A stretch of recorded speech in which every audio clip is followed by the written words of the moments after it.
Welcome to the first video version of the Gage. Delighted to be here at the Digital Frontier HQ in London. I'm joined by Nick Cary, co-founder of blockchain.com.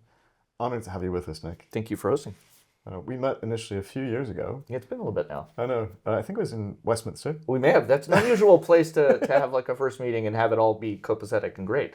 So, but both of us, funnily enough, are Americans. Yeah. And trying to get the UK to be a success story. I think so. Yeah, we've been rooting for the UK for a long time. I think there's, I've been living here now for over a decade as an American who's having an international abroad experience. So you come back to the UK and a lot of the history here, sort of echoes in America. And I think there's this really sort of beautiful thing happening, which is we're sort of learning from each other, and there's things that work really well here, and there's things we can import from the US experience that give us advantages. And I think there's some lessons that could probably go the other way too.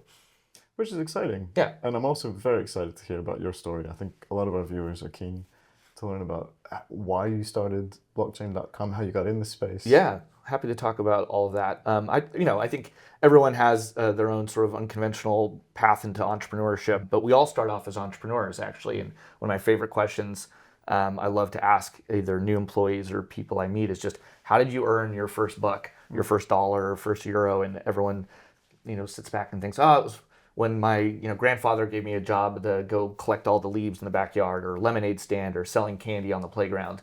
And I think I love that because that entrepreneurial spirit is really in everybody. And then, for various reasons, sometimes that gets suppressed or not encouraged enough. Mm-hmm. But for me, really young, I wanted to get a CD player, and all the people I knew that were had cool ones, and I didn't have one, so I needed to earn some money. And I would go out and collect clams in the Long Island Sound and sell them to all my geriatric neighbors. And they were I don't think people eat raw clams anymore, but back then it was not that uncommon. But I guess, shellfish is still popular. But that was how I started making some money, and I did really well, and I would deliver them.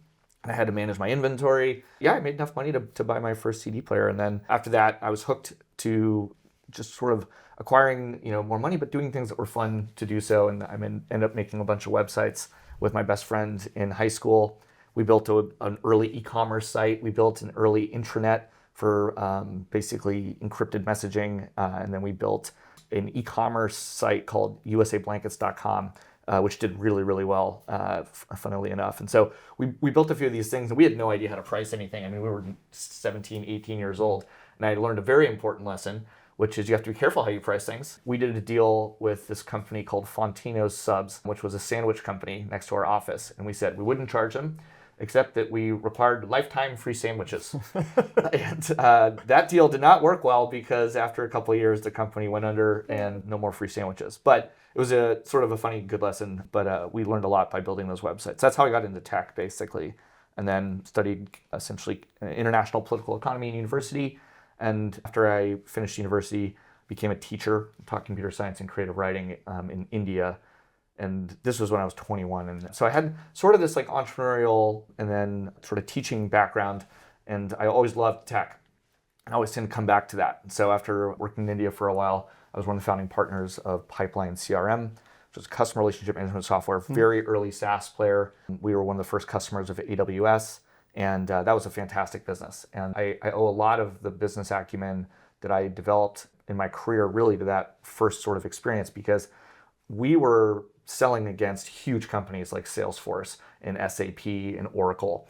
And we would learn from other businesses how they made money. So we'd sit down with a CEO and we'd say, explain to us how you make money, and we're going to set up a sales process using our software that'll help you deliver on that more quickly. And so these CEOs would reveal their most important secret, which was their business model and how they take care of customers. And I did thousands of onboardings looking at all these different industries and learning from the CEOs of companies how they sold and how they made money. And that learning experience was so crucial early on. It was an absolutely great lesson and a great way to learn.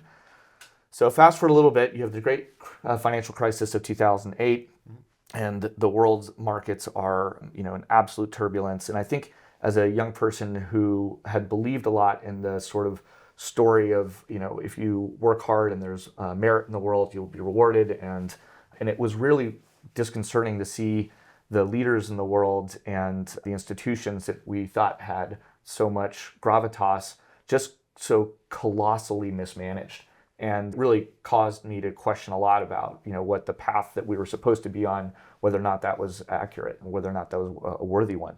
And it was very early on, thanks to some university friends I went to school with, that I learned about the digital currency called Bitcoin. So that is the sort of first chapter. And then really, when I first discovered it, I have to say, I think like a lot of people, it sounds, when you hear that it's possible for a computer system to basically develop a counterfeit resistant digital good, you go, what does that mean? And then you need to understand some fundamentals about economics and currency and how money is created in the traditional world and the fiat world, and then have some historical context. But basically, humans have been, using money for tens of thousands of years. It's a prehistoric concept. It predates a written word. That's why in burial sites in northern Scotland, you find beads and pearls from the Middle East. They find seeds that were used as a form of currency. We've used gold, we've used paper. So money is really just a social construct we use to exchange wealth over time. And it's kind of best to think of it like a technology. And just like markets advance and improve, the technology of money has advanced and improved. And in the age of the internet, it makes sense to sort of revisit our relationship with money. And so Bitcoin really does that in a very interesting way by proposing a novel economic system that uses hard money concepts, which is to say it sort of looks and behaves a little bit more like a digital gold. That is to say that there's a fixed and limited supply of the currency. That was hardwired in the network itself. The network is extremely decentralized. It is supported by a whole bunch of computer systems all over the world that run the blockchain. But individual participants basically secure each one of those nodes or the backups of the entire history of all the transactions on the network. So you have a decentralized record-keeping system, you have a native hard asset currency on it, and then you've got settlement with finality, which means that people can exchange information, and once it's complete, it can't be unwound. And those are all the necessary ingredients to basically forge a completely novel, new, fit-to-purpose financial system for the internet. So when I learned about that, I was extremely persuaded by the arguments around a hard money for the internet. It needed to be decentralized, so you didn't have any perverse incentives. You didn't want the network to be able to spawn new currency out of thin air on an unregulated basis, causing the type of inflation we see, both in Western democracies today, but also in frontier markets where mismanagement of money causes colossal destruction of wealth. So Bitcoin comes on the scene, and I learned about it very early on, and I'm extremely intrigued by it, but kind of from a philosophical and economic perspective. And then the technology aspects get exciting too. And it's like, well, people need to build things in order for this to become more useful. And that's when I got involved with blockchain.info, which was a predecessor project to what would become blockchain.com. So it's a long story, but it has a lot of details because it's worth explaining kind of the steps to it. And that's how I ended up in the UK. So my British business partner started blockchain.info as a website that would create the first block explorer. And a block explorer is an open source tool to search essentially the Bitcoin blockchain at the time. And the information architecture, the language we use now was really all sort of originally designed by this developer and our team in the early days of blockchain.info. It's been used now for all the other block explorers on the internet. And that product was very popular. It helped us basically start to map out how many people were sort of adopting crypto and Bitcoin specifically in the first few years, what kind of economic velocity there was, what the address distribution was. And we were listening to customers, and that's a key thing, was just building stuff they found interesting and useful. And that led us to launching our flagship product, which would become what we're most well known for today, which is our wallet software. And so because we had the first iOS wallet, and that wallet vintage was the 2012-2013 vintage of crypto adopters, which is to say, essentially the very first million users. That cohort would become extremely valuable to our company's success over the duration. I mean, I see you as well as being an OG, if I may. I'm always intrigued. Obviously, international political economy is one of these more social sciences-based degrees with some economics. But the combination of tech and that kind of philosophical thinking, I hear a lot in some of the original entrants into the space, particularly the libertarian bent. Yeah. I would say like the school I went to was this like small liberal arts school, and it definitely practiced like I would say more traditional international relations sort of styled political economy. But my friend group was quite, I would say they were questioning, they were trying to examine the world, and they were a bit suspicious. And I think that we would have conversations late at night and interrogate what we were discussing in class. And I would say we were not in the consensus view of what was being taught to us, but we thought there were probably better ways of doing things. And to me, we were also native children of the internet, which is to say that we were gaining access and spending time online, and I would say expanding our horizons around what was dogma versus what wasn't, and what was new, and challenging ideas quickly. And that was really, I think a lot of the early crypto people, they all sort of shared this sort of suspicion, and just suspicion of authority, but also just of the older systems. Like, well, why are things the way they are? Like, do they have to be that way, or can they be different? Can they be improved?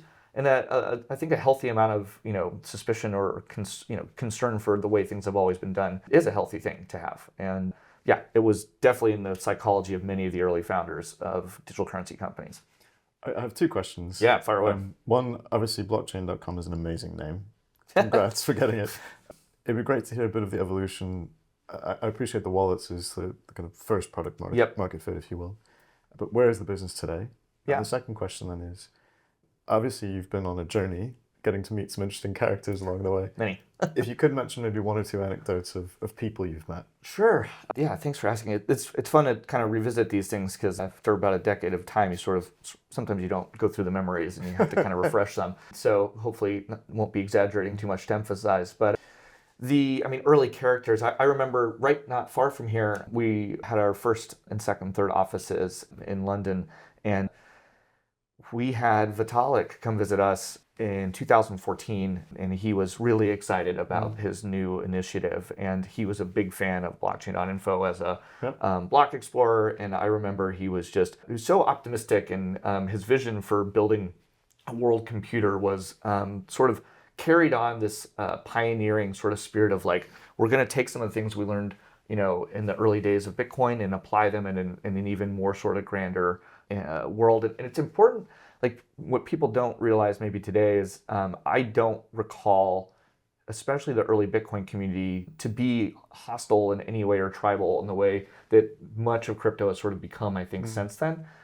It was, we were all fighting against the man, which was the traditional financial system, and trying to develop, legitimacy in building things people would find useful. And there was, I think, a lot of early spirit of collaboration and cooperation. And then it turned a little bit, and everyone started working on their own things. And that was, I think, a natural progression, and also probably helped because you created competition. And if Bitcoin and these other networks were going to survive, they needed to be highly resilient to competition itself, and being anti-fragile, meaning it can't be at risk of one thing, damaging the prosperity of the whole project. And so that is to say, it was just interesting, some of the personalities that were involved in the early days. But I remember him coming by our office and giving us a preview of what would become Ethereum before it launched. And I just remember thinking, like, that is a hugely ambitious project, and I think it could work. And it's been amazing to see that community thrive and flourish, and then inspire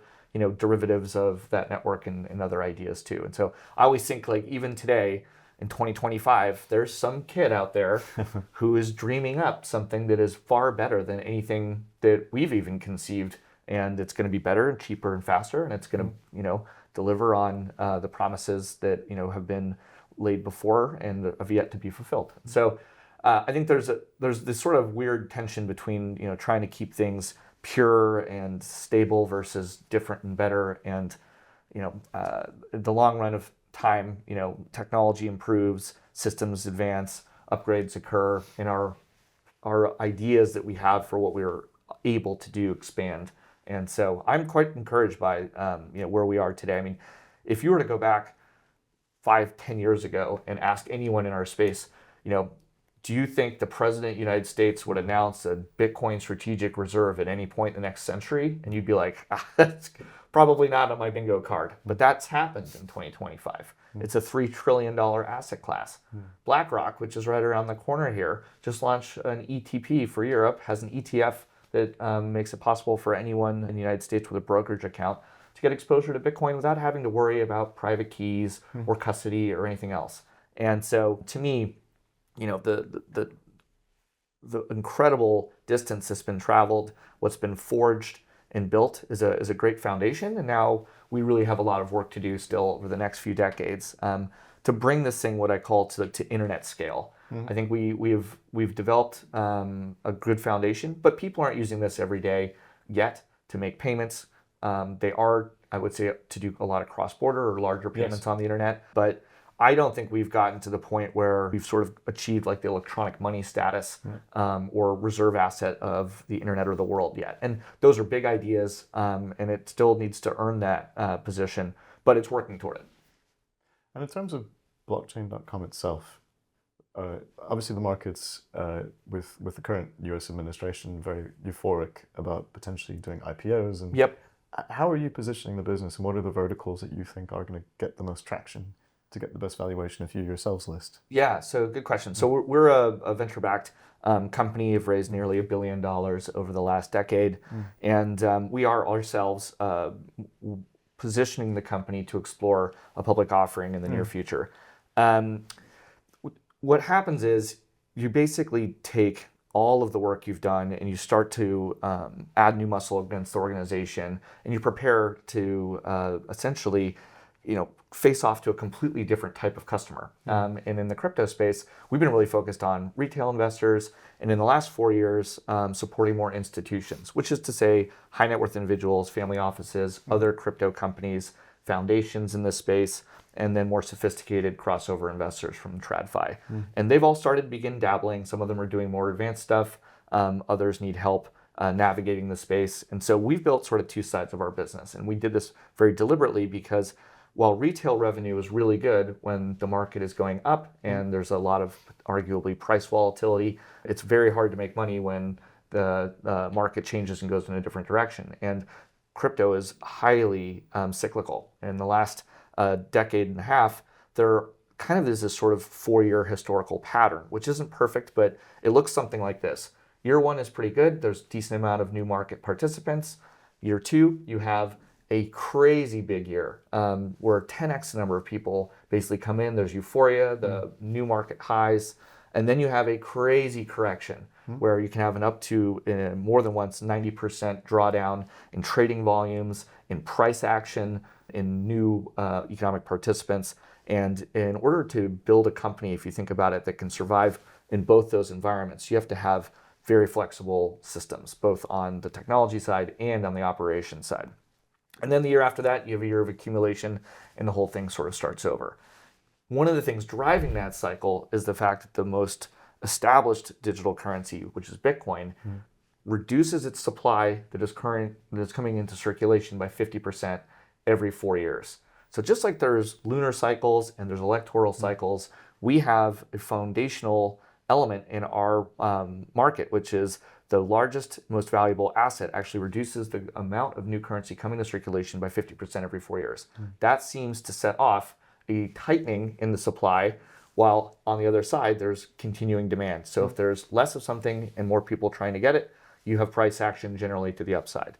That's been a pattern that's been well observed over the last 15 years, but navigating the ups and downs of it as a business itself gets really tricky. So long story short, it has not been very easy to take crypto companies public. In fact, only one has been successful, and then they were sued by the regulator that allowed them to go public in the first place.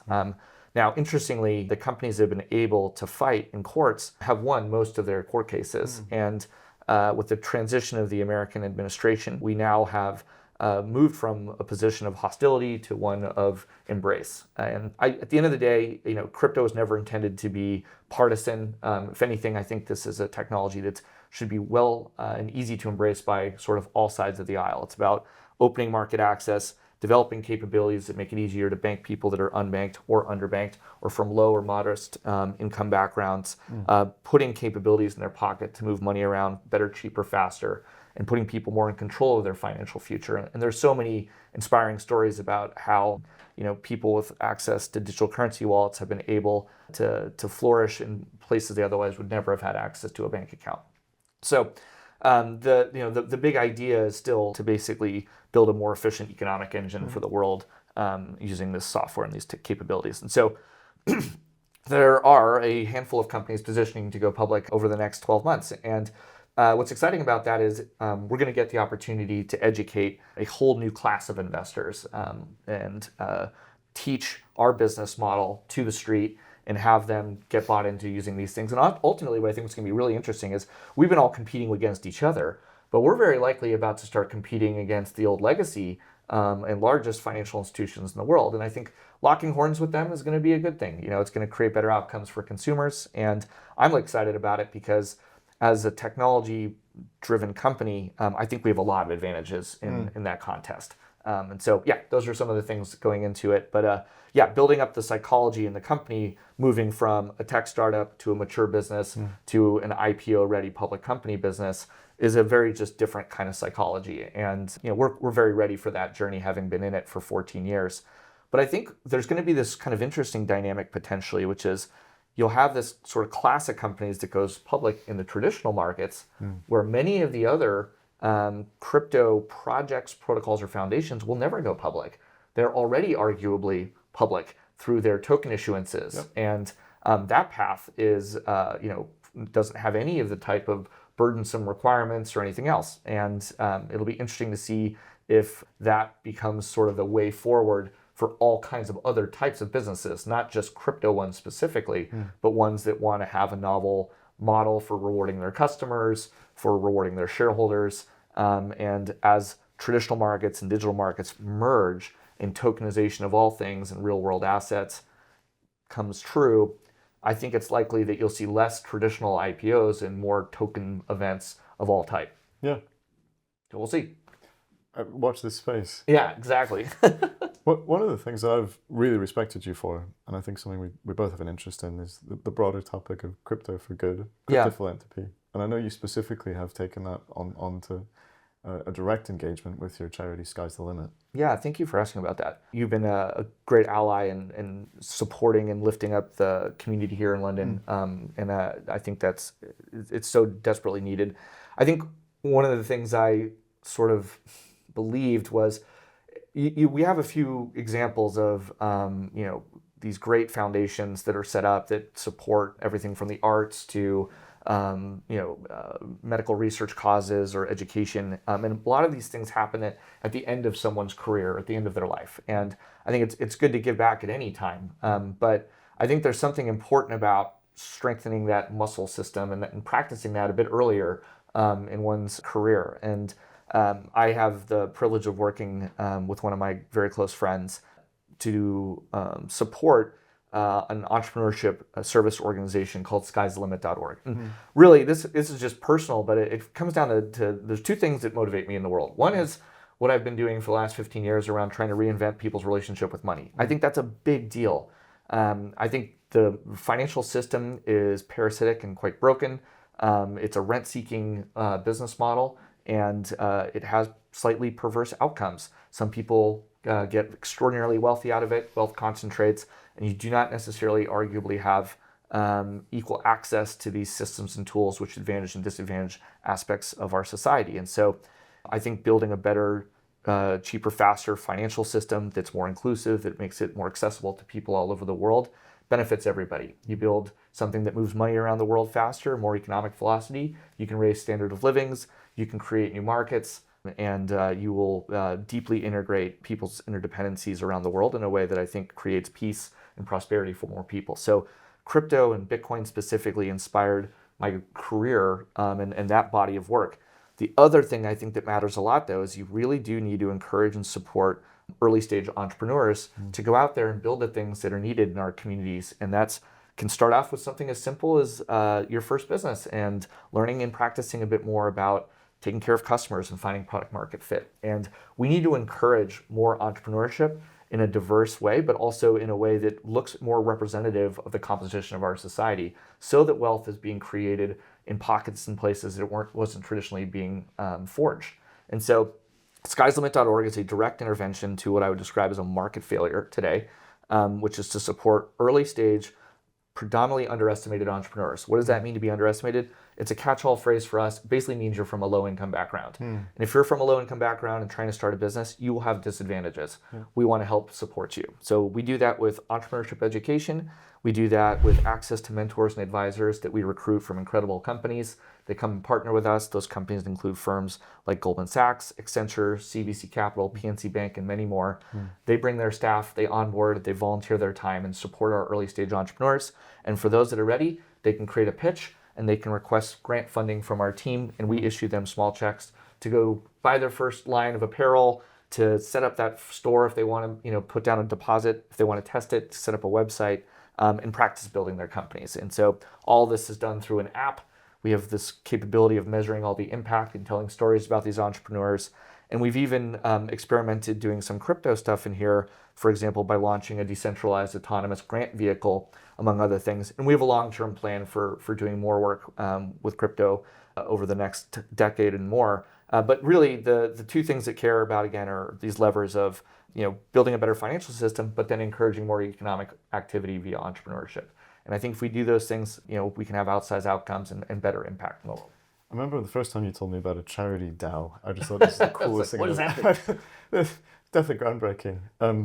One of the areas that I'd maybe just like to explore a little bit more is I remember I went to one of the refugee entrepreneur events that you did, and I was gobsmacked. I mean, here are people that obviously have given up everything to come from where they've arrived, and they're doing business. And here you were giving them a leg up. But the ideas that they had were, I thought, fabulous. Yeah. And maybe if you could just talk to particularly the story of maybe the winner of that competition, which I found really remarkable. Yeah, thank you for bringing that up. It was here in London. We worked with a group of refugee entrepreneurs that were all young, had extraordinary stories for escaping and being dislodged from their communities and families, traveling across borders, being chased, and losing everything, their personal security, their leaving families behind, and more. It was you hear those things and you go, God, I got nothing to complain about today. And then when they arrive, and seek asylum, it's sometimes very difficult for them to actually get the right to work or even get a bank account, get an address. The steps to sort of begin to integrate can be very, very long. And so we ran a program that was focused on sort of hopefully finding through self-employment means to develop income and speed up the process of integrating. And we had a bunch of entrepreneurs that were so, they because they've seen the worst of the world. One, they have extraordinary resiliency, which is like a superpower in entrepreneurship. And it's always going to be difficult to start a company, regardless of whether it's a coffee shop or a fintech company or whatever. But I find, especially immigrant founders and ones that have adversity in their backgrounds are in some ways better prepared for entrepreneurship than almost anybody else. Interestingly, even ones that come from privileged university backgrounds. And these young entrepreneurs came to us and they developed their business ideas and they came and pitched, and we gave away a bunch of money and some laptops to help them get started. And the winner was this young Glaswegian kid who wanted to teach the teacher, basically. And he had set up a coffee shop. He's an extraordinarily good barista. And his idea was to basically train up other refugee entrepreneurs that were in a similar situation to him, pass on the skills he's learned, and basically launch these small sort of bespoke sustainable coffee shops in Northern England and Scotland. And he was extremely charismatic, very capable entrepreneur. And checked in on him a little bit ago, and same old smile. It was really encouraged by those types of moments. Just help remind us all that we're better together if we cooperate. Mutual benefit is something that helps lift everybody up. It's what forges and builds these great cities. And we need to pass it down. The knowledge and skills that we have is critical to maintaining the integrity of our society. I also enjoyed reading your book, Building Business Together with you co-wrote with Bo. Yeah. Yeah, so we wrote a book. It was called Building Business Together, and the idea really is there's too much celebration of these like singular entrepreneurs, in my opinion. And there's a reason we love worshiping heroes, and it's great, and it's easy to remember one name or whatever. But no one does anything by themselves. There's this huge support system behind them. They've got teams. They've got therapists. They have family and members that are supportive. They've got other people that are involved.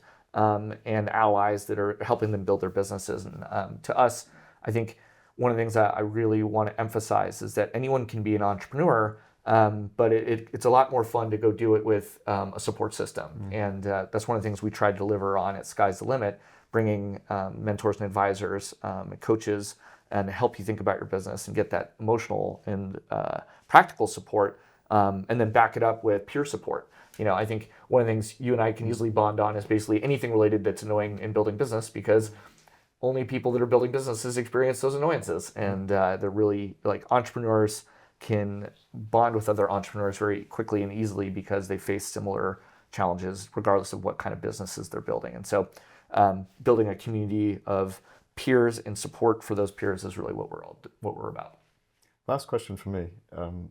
Where are some of the bright stars or bright lights you see coming out in particularly the blockchain or crypto space? Anything to follow? Well, I think it's important, the industry has ups and downs. There are years that are great. There are years that where it's tough because the market, the valuations of projects and companies and tokens and the total addressable market seems to shrink and grow. But if you just look back on what's been sort of achieved, I think it's important to take stock and study some of the lessons, and we have a lot to be proud of. We have a lot of work to do still, and I think we have to continually earn, the trust of our customers and trust of community. But I think there's a real shift in the trade winds, where for the first 10 years there was so much antagonism toward the industry and a lot of questions about whether or not this would ever work. I would say there's no credentialing to it whatsoever. That's really changed a lot. And so we're past the sort of adoption curve of like the internet nerds and the super early adopters and like the cultural zeitgeist. Like this thing is now becoming mass market. And there's going to be some really interesting things and opportunities over the next decade. And I think, a slightly optimistic perspective on the change of tone from the United States is that they get it now, which is to say that a digital economy fueled by digital payments, is a really potentially beneficial thing to the health of the American economy. And by exporting that and embracing it, it's good for everybody that we trade with. So I'm really sort of pleased by the changes and the change of tone. And also the fact that this has become more bipartisan, in this last electoral cycle actually than in previous ones. And so, the President of the United States has announced a digital asset strategic reserve and a Bitcoin strategic reserve. In the last century, the United States sort of backed up its dollar with two things, petrol and gold. Yeah. And in the next century, when while rare earth minerals are still very valuable and have a role to play as commodities and backing up the American institutions, digital assets are going to play a very critical one too. We need to get better at moving electrons around the world, sharing and exchanging precious information over the internet. Blockchains are fit to purpose for doing this. And so you're going to have, I would say, better always-on financial markets. You're going to have a really interesting intersection between all the work happening across artificial intelligence and Bitcoin. And here's the reason why. I have a prediction, and I think within 5 years, the majority of online economic activity will be conducted by AI agents or artificial intelligence software or software, whatever you want to call it, but it'll be using crypto to perform that economic activity. And that's because even though you run a bank, maybe you'll be able to set up AI agents with bank accounts someday. Yeah. But it's not easy right now. It's not clear you can even do that. But AI agents can definitely set up a crypto wallet. In fact, they already have and are already making payments to each other. They're buying and selling content from each other. Soon they'll probably buy, I would say, energy and more compute resources. And so, and that all sounds kind of crazy, but what does it practically mean? Well, it means you could have a personal CFO as an application connected to your brokerage account, and you can task that that CFO with a budget, and you could say, hey, I want you to look at the top 10 trading strategies of the best traders that you can find on Twitter, and I want you to just copy what they do and dollar cost average $50 of my savings into their strategies every week. And this system will just spin up, use a crypto wallet, go follow those trading strategies, and run on its own until you tell it to do something else. Or you could give it more specific parameters. You could have it keep your fridge full of the types of fruits and vegetables you want, or whatever. That's kind of one simple example, but there'll be many of these types of things. And so the intersection between AI and crypto is very obvious, and I'm really excited about the synergies that'll come from that. And then I think the other sort of trends that are very likely, we hear a lot about the tokenization of RWAs, which are real world assets. And in the traditional financial space right now, the hottest thing is private markets, meaning weird stuff you're not able to buy in any other place. And this is what most of the major financial institutions are sort of pivoting around, building up private markets businesses. And I think tokenization of private markets is going to be fascinating, which is to say, maybe you always wanted to, sell part of your distillery that you own in Scotland, or the airport in, Amsterdam or whatever, and you could sell a piece of it, tokenize it, and offer it basically to the public. And those capabilities now exist via blockchain technology, and there are now regulatory pathways that are being laid to make these things more possible, and I'm very encouraged by that stuff too. So basically, all the things where there's a lot of latent capital that didn't have liquidity and didn't have the ability to find customers can now do so. So those are some of the things that I think are that's going to happen, which is very encouraging for anyone that's working in the space, and I think the future is bright. Fascinating as always. Yeah, great. Nick, really appreciate your time. Thank you so very much.